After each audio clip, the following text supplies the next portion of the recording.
On this week's episode of the Healthy Middle Ground podcast, I'm going to talk about how to start building strength or how to start a fitness journey when you are incredibly weak and or unfit. And this is a really common scenario. Like a lot of women start a strength program or start any kind of fitness routine from a basic level of fitness. Like some of us just have like basic levels that we built up over our entire lives, and it just doesn't disappear that quickly.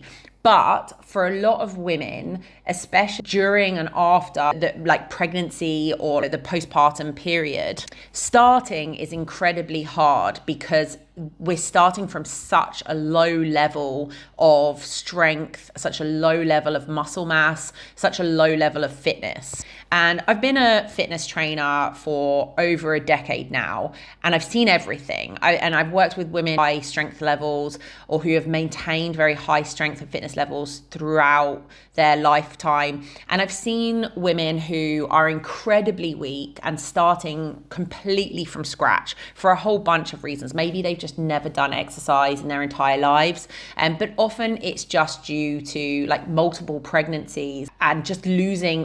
In pregnancy and postpartum, we lose strength, we lose muscle mass, just unless we're really working hard to maintain it. So if you start with a baseline of like not great strength in the first place, never really did any resistance training, then you get pregnant, then you have postpartum, you still don't get back into exercise, then you get pregnant again. It gets harder and harder as you get weaker and weaker. And I've had a lot of clients come to me after even having broken bones because they're so weak, or constantly twisting their ankles, or constantly getting knee and back pain, or constantly throwing their back out. And what ends up happening is they get into a really kind of vicious cycle of being incredibly weak, and so not really knowing where to start. And then when they start exercising, they push themselves to get started, they normally do too much because they jump into a class or they jump into,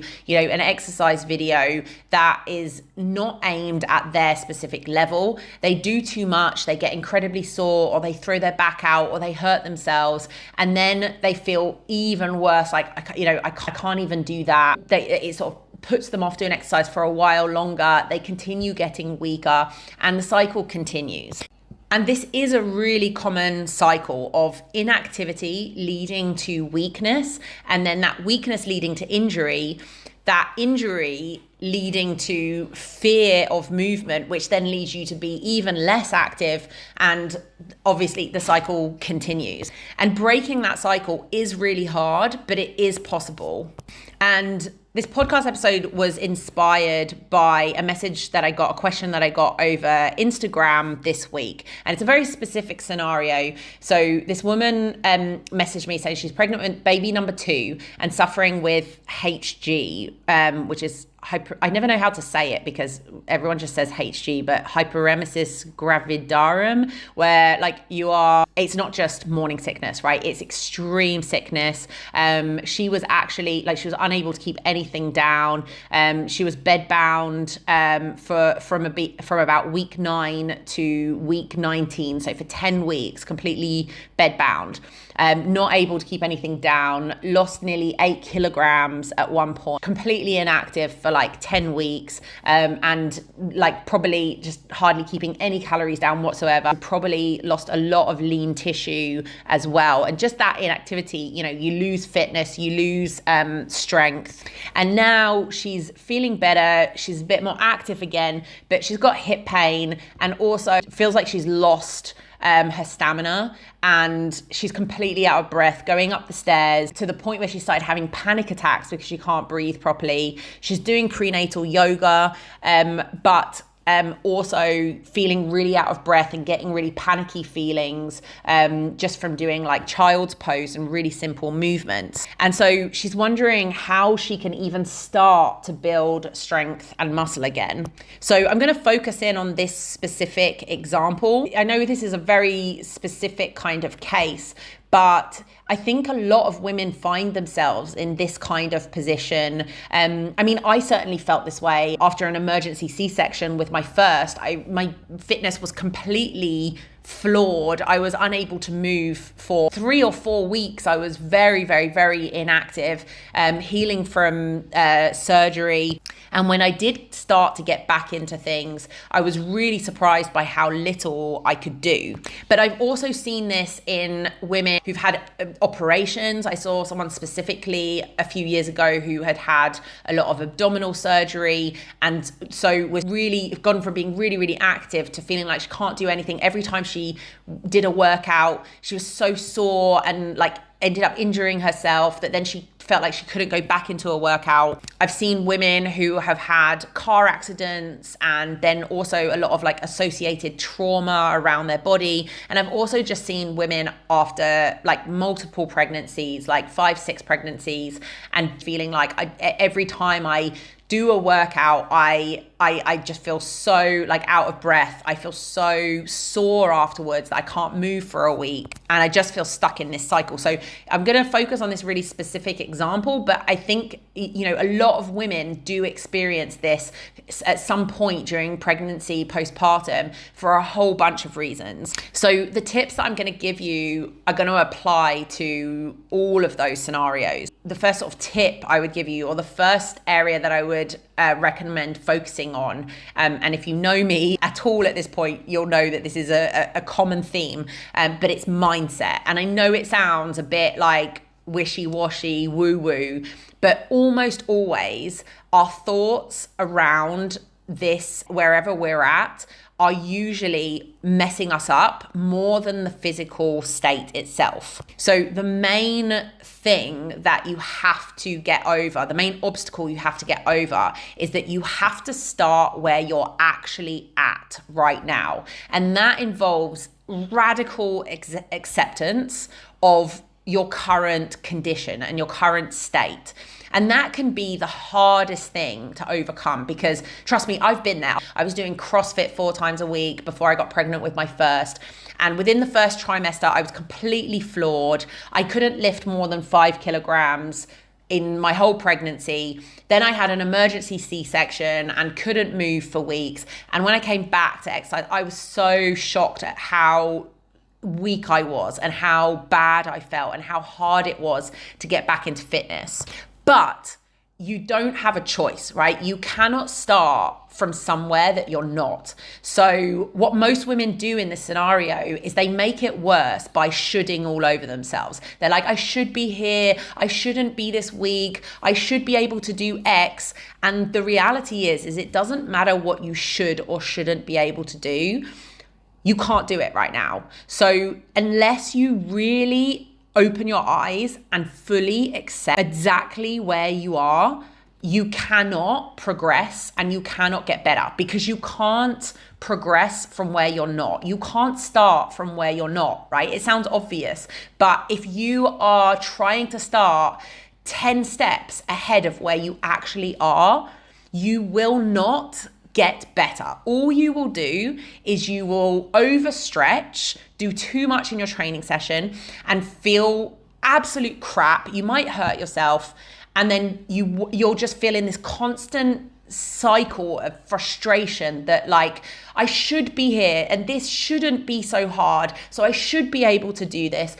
But then doing it causes you to not be able to move for a week. So then you don't move for a week, and then you're back trying to do the same thing over and over and over again, expecting different results, but getting the exact same result. And that is either being really, really sore and not being able to exercise again for ages, completely wiped out by the workout and exhausted afterwards, or actually hurting yourself and injuring yourself. So what you have to do is radically accept where you are. And for this woman who had HG, that might mean that like right now, all you can do is like glute bridges and clamshells, and maybe you can do some cat cows on all 4. Maybe you can do some bird dogs. Maybe you can do some rows with 2 kilo weights. Maybe you can do some single leg deadlifts with no weight. Maybe you can only do sets of 5. Maybe you need like a minute rest in between each exercise to bring your heart rate back down. Maybe you can only do a 5-minute workout or go out for a 5-minute walk, but it doesn't matter. It literally doesn't matter where you start from. You can always progress from there, but you can only progress from there if you are radically accepting of where you are starting. And I've told the story before that when I was like 25 and I was like fat and drank too much and was out of uni and was unfit, but it took me until I was 25 to actually get in shape. And the way that I got in shape was stop telling myself that I needed to go out for a 20-minute run or an hour run. And I just went out for a run to see how many minutes I could run for. And I could only run for 5 minutes and I was completely out of breath. But now I was like, okay, I can run for 5 minutes. So I'm going to go for a run, I'm going to go for a 20-minute walk now. And then 3 times a week, I'm going to go for a run and I'm going to add 1 minute to my run. So I'm going to run 6 minutes and then I'm going to run 7 minutes because that's all I can do right now. It doesn't matter that I should be able to do 20 minutes. It doesn't matter that I used to be able to run for 2 hours. This is all I can do now. And when you radically accept yourself as you are, this is like a Jungian thing, right? Like Carl Jung, the psychoanalyst, like it's only when you fully accept yourself as you are that you are able to change. There's a strange paradox at the heart of this, and it's the same with fitness. It's only when you fully accept where you currently are that you can actually progress. So for me, after my C-sections, I've had 3 C-sections now. For example, I started training again or started my return to exercise around 3-4 weeks postpartum. And in my first workout, I could do 2 sets of 8 squats, squatting to a chair that is well above parallel, less than half the range of motion that I would usually do. And I did 4 kilo rows, 4 kilo shoulder presses. Before I was pregnant, I was squatting 50 kilos, full range of motion, arse to grass. But postpartum, 3-4 weeks postpartum or post C-section, that was all I could do. 2 sets of 8, half range of motion. And I was super sore the next day, but it didn't matter because I had accepted this is where I'm at. So in 2 days time or whenever my soreness goes away, I'm going to do 2 sets of 10 or 3 sets of 8. And I'm going to progress gradually from here. And by the time I was 6 or 8 weeks postpartum, I was back squatting a dumbbell, like a 10 kilo dumbbell, whatever. A few months postpartum, I was back to squatting a 30, 40 kilo barbell. You get the idea, right? If you really accept where you're at, that's when you can progress. And I've also seen it in terms of women who have had surgeries and, then they go back to training and they go, okay, well, last time I was doing like a 30 kilo squat. So I'll do 30 kilo squats and I should be able to do a 10 kilo shoulder press and I should be able to do this. And they do too many exercises. They do an hour long workout. They do 3 sets of everything. They do the weights that they think they should be able to do. And then they're completely floored by the workout. They're completely exhausted. They're sore for the next week. And then they don't train for another week. And then when they do eventually train again, they do the exact same thing and they get the exact same result. Whereas I've worked with women like this where I've said, okay, we're going to start from much less. We're going to do a 10-minute workout. We're going to do 3 exercises. We're going to do 1 exercise per body part. And you're going to do a light weight with it. We're going to make sure you feel fine after, like 5 kilos. You're going to make sure you feel fine afterwards.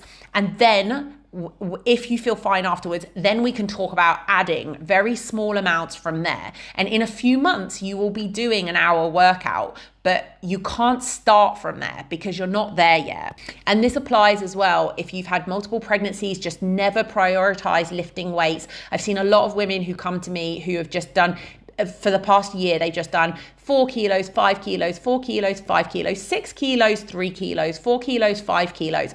This is not strength training and it's not progressive overload, and you're not getting stronger doing this when you're just doing this for a year. You've got to actually figure out where you're at and then gradually progress from there by adding weights and then by adding reps and then adding weight.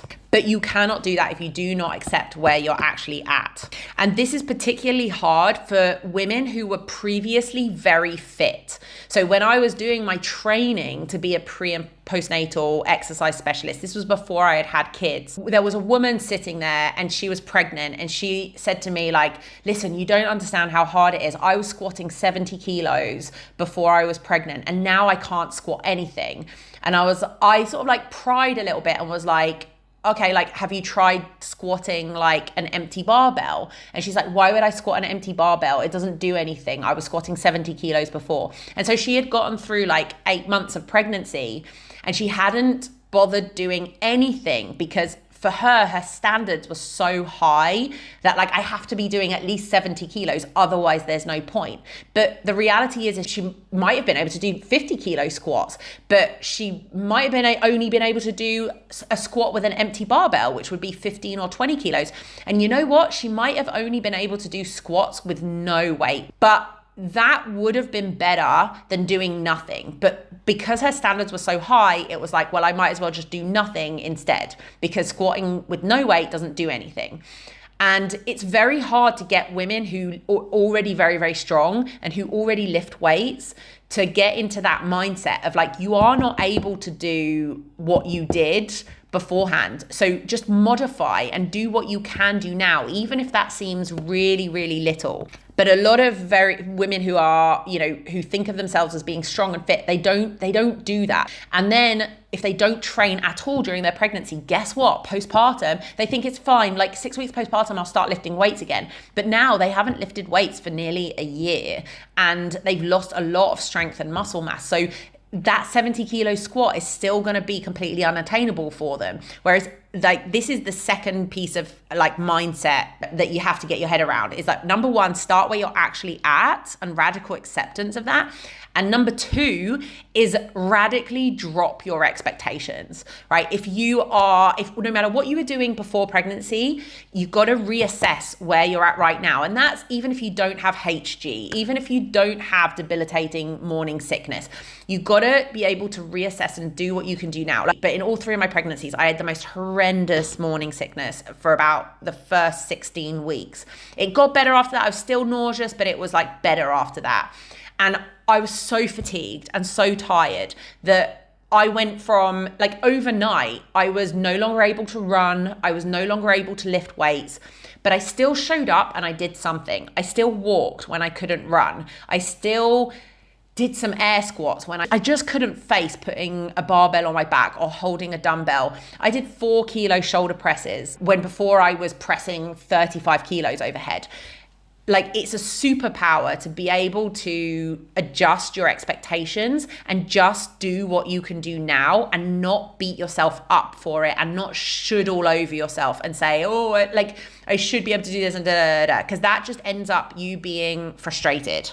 And the other part of the kind of, it's not really mindset, but it's more about like the knowledge that you have. Like I find that with everything to do with fat loss, with nutrition, with health, with training, among my clients, when they actually have the right knowledge, it helps settle their mind, right? When they understand the numbers, when they understand how quickly they're going to gain body fat, how quickly they can lose body fat, when they actually understand, a lot of my online coaching and like the Jen Curtis Academy is based around teaching them like the physiology and the nuts and bolts of like how fat loss works, how training works. Because most people are operating from a misunderstanding of how things work.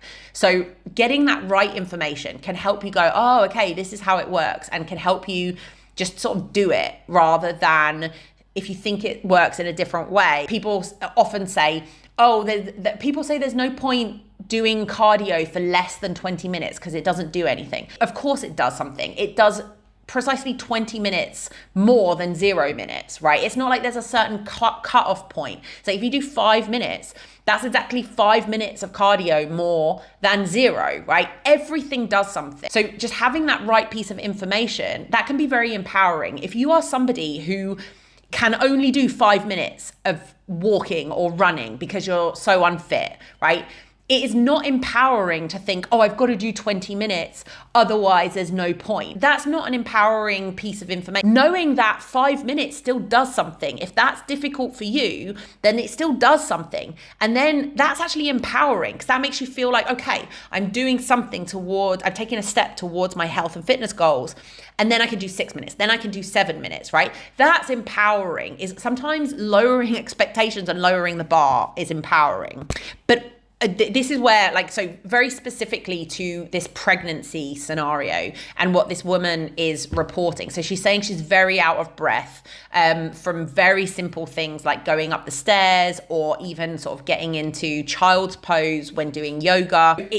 Look, she's just spent 10 weeks bedbound. So yes, she will have lost a baseline level of fitness. There's no doubt about it. Her cardiovascular fitness will have been impacted in that time. No doubt about it. But it's not like it completely disappears in 10 weeks, right? If you're somebody who stayed fit your whole life, 10 weeks of not working out, it's not like you just lose everything, right? Obviously, you will gradually be losing cardiovascular fitness, but you will still have a baseline there.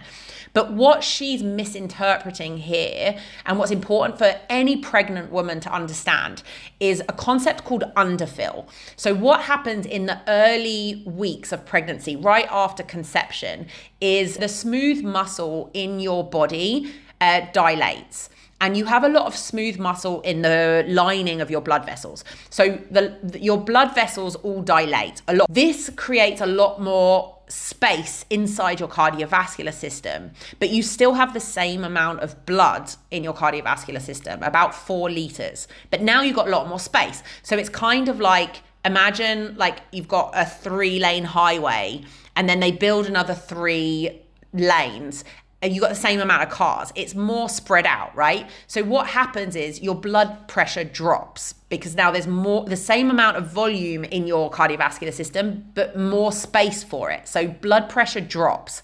And because blood pressure drops, then your heart has to work harder to pump the blood round your body. And this is called underfill. So what that then presents itself as is, even at resting, like not doing anything, your heart rate from very early on in pregnancy is about 10 beats per minute higher than it was before pregnancy. So if your resting heart rate was 60 beats per minute before pregnancy, like in the first couple of weeks of pregnancy, your heart rate's going to go up to 70 beats per minute at rest. And then what happens is whenever you do anything that's physical, that requires like your heart and lungs to work harder, like going up a flight of stairs or going for a run or doing your exercise class, guess what? Your heart rate shoots up faster than it would normally.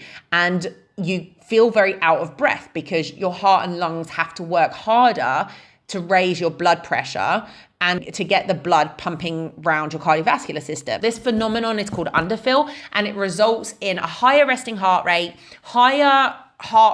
relative to the effort that you're doing. So if you always go to the same spinning class, right, and your heart rate is at like 160, if you go and your breathing rate is like, you're breathing heavily, if you then are 2 weeks pregnant, you go to the same spinning class, you do the same amount of perceived effort, your heart rate is now going to be at 170 instead of 160, and your breathing rate is going to be higher.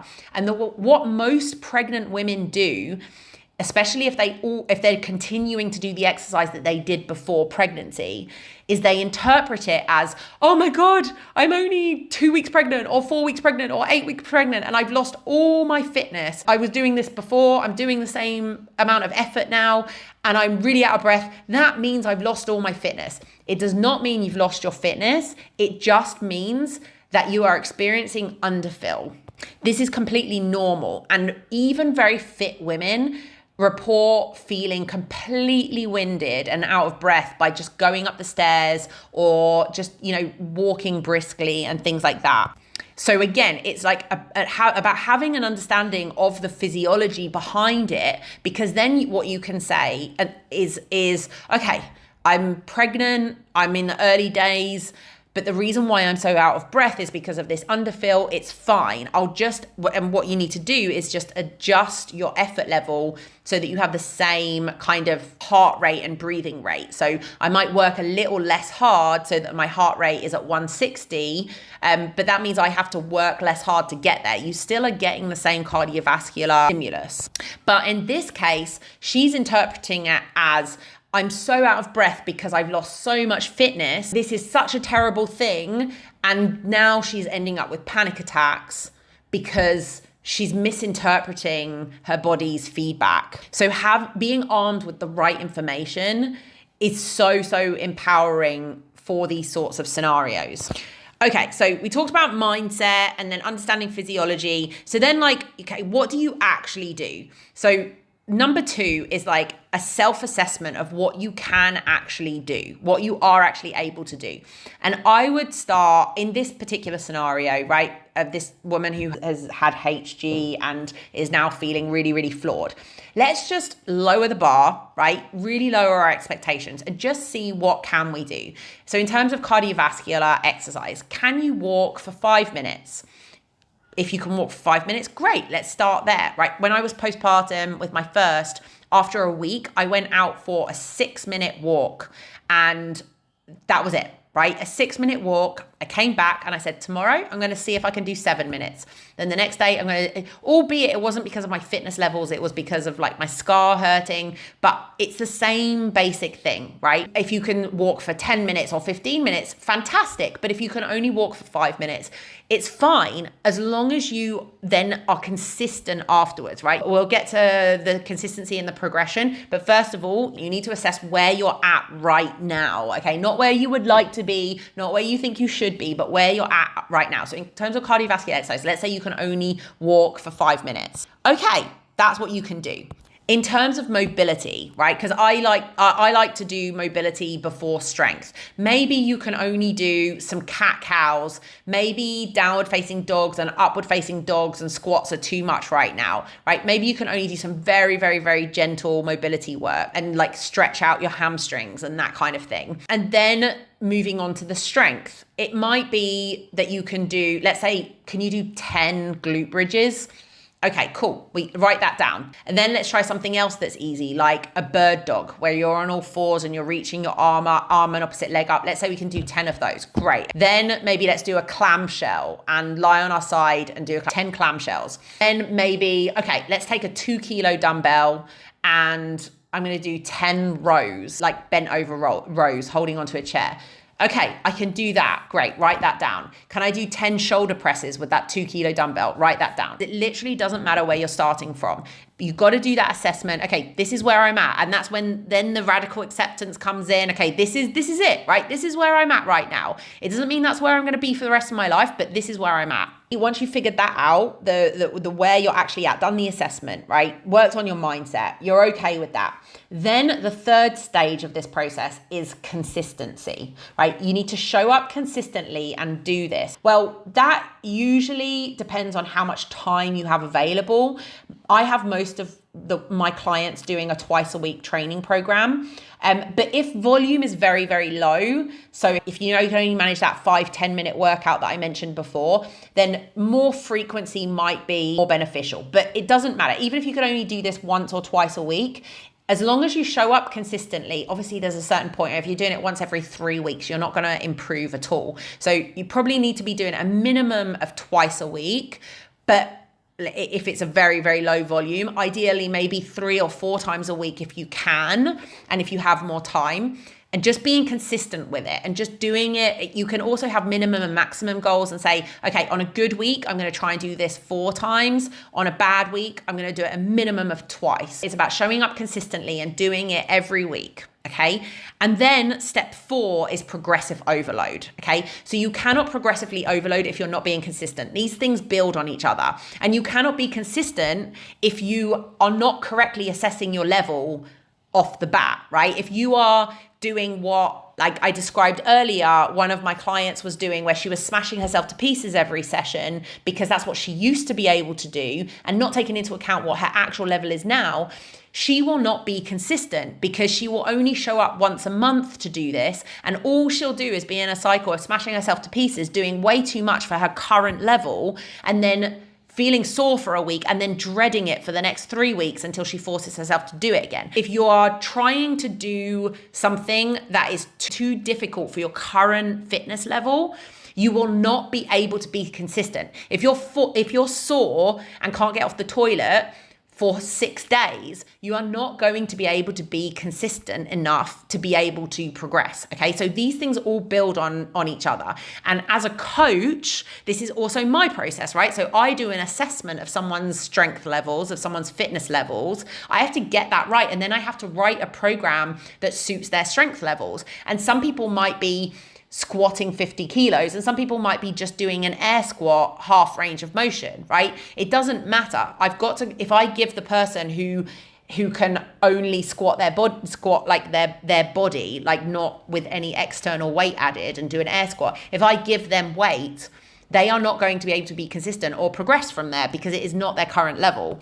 So in the previous example that I gave, where strength levels might be, okay, I can do 5 half range of motion squats, I can do 10 glute bridges, I can do 10 dead bugs, I can do 10 single leg deadlifts, 10 rows with 2 kilos. Okay, well, if you show up consistently at least twice a week, you're going to be able to do a few more reps the next workout. Maybe you can do a second set the next workout. Maybe you could go up to 3 kilos. And then what you want to do is every single workout, every single movement, trying to progress a little bit, right? So either doing another set, doing more reps of the same weight, or adding weight.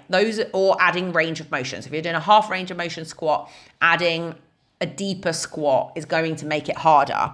And this is it. And there's a straight line from this, right? It's linear progress, no matter where you start. If you've had 6 kids and you've never touched a weight or prioritized resistance training in your life, if you used to be really strong, but you really struggled during pregnancy, you didn't work out, postpartum was really hard, you haven't worked out in 3 years now, it doesn't matter where you're starting from. As long as you start and you correctly assess that level, and I'll add to like the level assessment should also mean that after your workout, you should feel better. Even if you have to keep it to a 5-10 minute workout, keep it really short, you should feel energized after your workout. If you feel really low and flat and exhausted, you've done too much. Okay, that's that you've overstretched. Okay, so you should feel good after your workout. And as long as you do that, and as long as you're realistic about how much you're going to improve from week to week, it's just a straight line, right? You're going to have beginner's gains. You're going to get better every single week. You're going to get stronger every week. You're going to be able to do more every week. You're going to have better fitness every single week. The reason why most women don't manage to do this, the biggest thing that trips them up is, guess what? Their mindset. Because they're telling themselves, oh, I only added 1 kilo. I'm only doing 3 kilos. I'm not progressing fast enough. I should be doing more. This is not enough. And then that drives them to either do way too much, and then they feel completely rubbish and they dread their next workout, or it drives them to just give up and not do anything. And then obviously they don't get results. So keeping in your mind that like it's okay that if you did 7 reps last week and you're doing 10 reps this week, that's like a 30% improvement. It's like almost a 50% improvement, right? You have massively improved. So you should feel good about that improvement. That's a big improvement, rather than being like, oh, I've only added 3 reps on. Or if you've added 1 kilo when you were only doing 2 kilos, well, that's a 50% improvement from last week. That's a big improvement, right? And the main reason why women stop is because they think it's not enough. They should be doing more. It's not doing anything. And they beat themselves up. They should be in a better place by now. This is the main reason why they won't improve. And this is also incredibly important for women who, I've worked with so many women who used to lift heavy weights, who were like the sorts of women who are like squatting more than their body weight, doing like pull-ups, doing that kind of thing. And then they get to pregnancy and they need to massively reduce what they're doing. They need to be doing body weight air squats. They need to be doing 5-kilo rows. And because they cannot deal with the drop and they feel like it's not doing anything or it's not enough, they just don't do anything for like months on end. And I cannot tell you how important doing something rather than nothing is, and getting over that hump in your head. So wherever you're at, whether you used to be insanely strong and now you're just not that strong and not that fit, or whether, you've had more serious things happen over pregnancy and postpartum and you are just zero fitness, zero confidence in your body, getting injured all the time, you can always start, you can always improve if you do these things. Get your mindset in the right place, start where you're actually at, radical acceptance of where you're actually at, understand how the mechanisms of how these things work. And you can start by listening to my podcast, because I actually explain these things rather than just giving, random rules and programs to follow or whatever. And, if that's not enough, you can work with me privately as well. I have my one-on-one coaching program that also has the Jen Curtis Academy, which is part of the membership, where I explain everything about how fat loss works, how training works, how like your psychology and mindset works and everything. Anyway, shameless plug out of the way. So you get your mindset right, you understand how these things work. Step 2 is a proper assessment, a realistic assessment of where you're actually at right now. Number 3, consistency, showing up consistently and doing it twice a week, more if you can, but making it realistic for the phase of life that you're in. You can improve with twice a week very easily.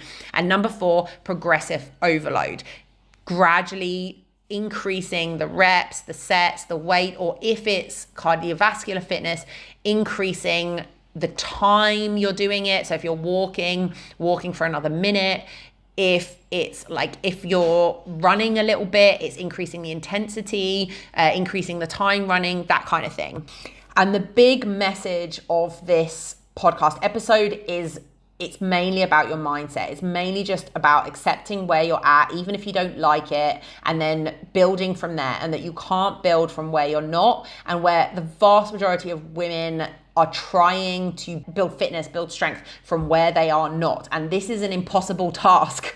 And you're never going to succeed because you're not there. So you can't start from where you're not. So I hope you found this helpful.